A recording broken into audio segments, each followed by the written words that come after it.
Installing metal standards and shelf brackets like these is a great way to get a little extra storage space in your home. However, getting these shelves level can be a little tricky, so here's a quick tip for you.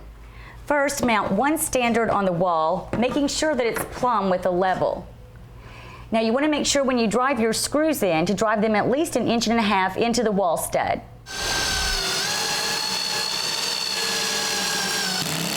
Next, install a shelf bracket into your first standard.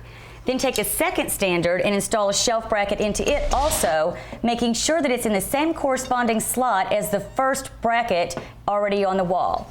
Then just scoot your standard over, making sure that it's in place. Then take a level and lay it across the top of both of the brackets. Now just move this standard up and down until it reads level. Now you're ready to drive in the screws for the second standard.